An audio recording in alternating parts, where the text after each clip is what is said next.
نحمده ونصلي ونسلم على رسوله الكريم أما بعد فأعوذ بالله من الشيطان الرجيم بسم الله الرحمن الرحيم وقل رب زدني علما صدق الله العلي العظيم إن الله وملائكته يصلون على النبي يا أيها الذين آمنوا صلوا عليه وسلموا تسليما. بڑی والصلاة والسلام عليك يا سيدي يا رسول الله وعلى آلك وأصحابك يا سيدي يا حبيب الله. الصلاة والسلام عليك يا سيدي يا رحمة للعالمين وعلى آلك وأصحابك يا سيدي يا خاتم النبيين. الصلاة والسلام عليك يا سيدي يا خاتم المعصومين. رضينا قسمة الجبار فينا رضينا قسمة الجبار فينا لنا علم وللجهال معلوم فإن المال يفنى عن قريب وأن العلم باقي لا يزال. از علم تو شمع باید خدا از علم تو شمع باید خدا بے علم ندواں خدا آشنا. اللہ تبارک و تعالی جل وعلا شانہ کی حمد و ثنا اس کے پیارے محبوب حضور سرور کائنات مخبر موجودات حضرت احمد مجتبی جناب محمد مصطفیٰ صلی اللہ علیہ وآلہ وآصحابہ تبارک وسلم کی بارگاہ عالی شان میں ہدیہ درود و سلام عرض کرنے کے بعد قابل سخت احترام علماء کرام اساتذہ کرام شیوخ الحدیث تمام طلباء کرام عاشقان رسول اللہ تعالیٰ ہم سب کی حاضری اس بابرکت محفل کے اندر قبول و منظور فرمائے. دو تین باتیں ہم حضرات کے سامنے علم اور علماء کی فضیلت کے حوالے سے عرض کرنی ہے، اس کے بعد اجازت چاہوں گا. آپ حضرات کے سامنے میں نے قرآن مجید فرقان حمید کی ایک آیت مبارکہ کا ایک حصہ تلاوت کرنے کا شرف حاصل کیا ہے. اللہ تبارک و تعالی اپنے پیارے نبی صلی اللہ علیہ وسلم کو حکم فرماتے ہوئے فرماتا ہے وَقُلْ رَبِّ زِدْنِي عِلْمًا. اے میرے پیارے نبی تم یہ فرماؤ رَبِّ زِدْنِي عِلْمًا، اے میرے پروردگار میرے علم کے اندر اضافہ فرما. توجہ رکھیے گا، اے میرے پروردگار اے میرے رب زدنی علما، میرے علم کے اندر اضافہ فرما. یہ دعا ہے جو اللہ تعالیٰ نے اپنے پیارے محبوب صلی اللہ علیہ وسلم کو مانگنے کا حکم فرمایا ہے. اس کتاب علماء تفسیر میں خاص طور پر امام رازی رحمۃ اللہ علیہ نے یہ بات لکھی ہے. آپ فرماتے ہیں وفی عدد و دلیل علی نفاست العلم وفضل محبت اللہ تعالی ایجاب. اس آیت مبارکہ کے اندر ایک بہت بڑی دلیل ہے اس بات پر کہ دنیا کائنات کی چیزوں میں سے سب سے قیمتی ترین چیز اگر اللہ کے ہاں کوئی چیز ہے اس کو علم کہا جاتا ہے. سارے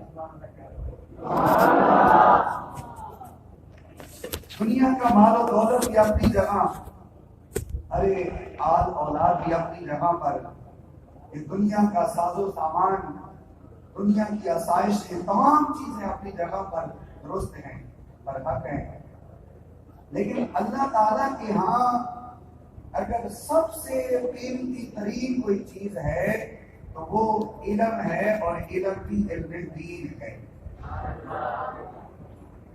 دین کیا ہے؟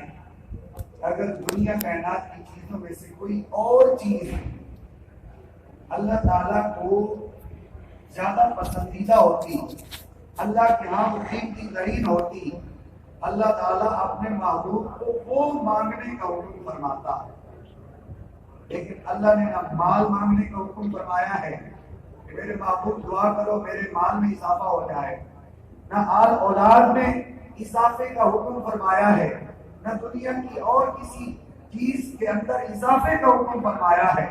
اگر حکم فرمایا ہے تو علم کے اندر اضافے کا حکم فرمایا ہے۔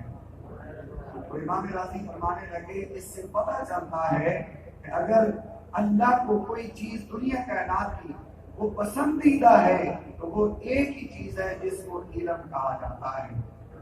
حضرات محترم، طلباء کرام موجود ہو، پڑھنے والے اور پڑھانے والے سب کے لیے یہ سعادت ہے کہ اللہ تعالیٰ نے ہمیں اس چیز کے لیے چن دیا ہے کہ جو چیز اللہ تعالیٰ کو بہت زیادہ پسندیدہ ہے۔ یہ سوال ہی نہیں پیدا ہوتا کہ اللہ نے اس چیز کے لیے ہمیں چنا ہو کہ جو اللہ کو بہت زیادہ پسند ہے اور پھر ہم اللہ کو پسندیدہ نہ ہوں۔ میرا ایمان کہتا ہے، میرا یقین کہتا ہے کہ علم دین پڑھنے والے بھی اللہ کو پسند ہیں اور علم دین پڑھانے والے کو بھی اللہ تعالیٰ کو پسند ہے۔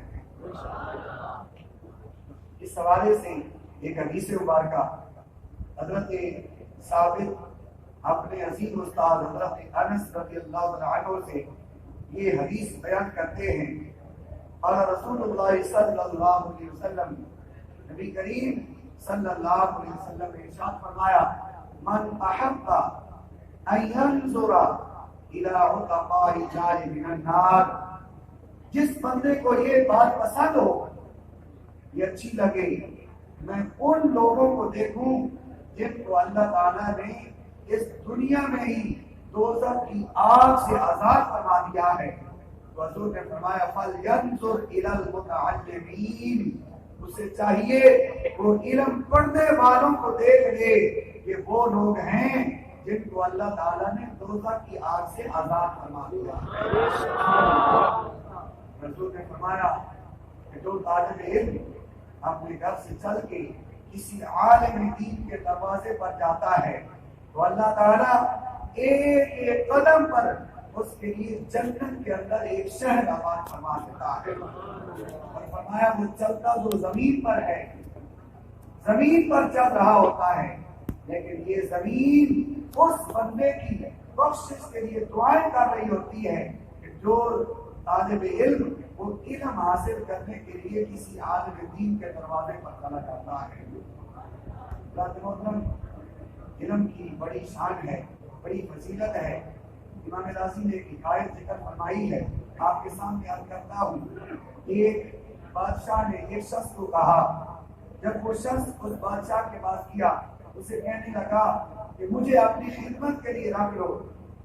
ایک بندے نے بادشاہ کو کہا، میں تمہارا خادم بننا چاہتا ہوں، تمہاری خدمت کیا کروں گا، مجھے اپنی خدمت کے لیے رکھ لو۔ جب بادشاہ کے پاس وہ بندہ گیا، توجہ سے بات سنیے گا، بادشاہ نے کہا کہ تم ہماری خدمت کے اہل نہیں ہو، جاؤ جا کے کچھ علم حاصل کرو، اور جب علم حاصل کرو گے تو پھر ہمارے پاس آ جانا، ہم تمہیں اپنا خادم رکھ لیں گے۔ جب وہ شخص علم حاصل کرنے کے لیے گیا، اس کو علم پڑھنے میں، علم حاصل کرنے میں اتنا مزہ آیا، جب وہ قرآن پڑھتا ہوگا، قرآن سیکھتا ہوگا، جب حضور کا فرمان حدیث مبارکہ پڑھتا ہوگا، سیکھتا ہوگا، اور یہ مختلف علوم پڑھتا ہوگا، اس کو اتنا اس کے پڑھنے میں مزہ آیا۔ ایک دن بادشاہ نے پیغام بھجوایا کہ وہ بندہ جو ہمارے پاس خدمت کے لیے آیا تھا، جاؤ اس کو جا کے کہو ہم اس کو اپنا خادم رکھنا چاہتے ہو، ہمارے پاس آ جائے۔ جب اس بندے کے پاس بادشاہ گرنٹی لیا تو اس بندے نے کہا کہ جاؤ اپنا کام کرو، جو مجھے لطف اور لذت علم پڑھنے میں آئی ہے، میرا یقین ہے کہ اتنا لطف اور لذت بادشاہ کی خدمت کرنے میں بھی نہیں آئے گا۔ بادشاہ نے کہا ٹھیک ہے، تو پہلے تو خادم بننا چاہتا تھا، ہم نہیں بنانا چاہتے تھے، اب تو نہیں بننا چاہتا، ہم بنانا چاہتے ہیں۔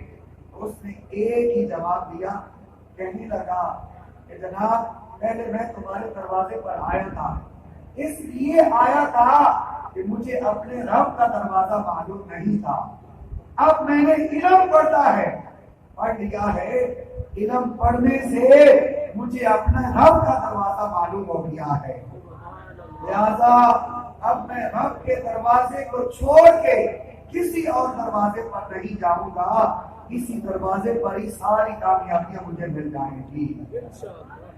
حضرت شیخ سعدی رحمۃ اللہ علیہ آپ نے اسی بات کو بیان کرتے ہوئے کہا، اصبح علم تو شم باید خدا، کہ بے علم نتواں خدا را شناخت۔ علم حاصل کرنے کے لیے شمع کی طرح، موم بتی کی طرح نکلنا چاہیے۔ اور آگے آپ فرماتے ہیں بے علم نتواں خدا را شناخت، جو شخص بے علم ہوتا ہے وہ تو خدا کی پہچان بھی حاصل نہیں کر سکتا۔ دعا کرتے ہیں اللہ تعالیٰ مسئلہ یہ قیمت کی بخشش عطا فرمائے۔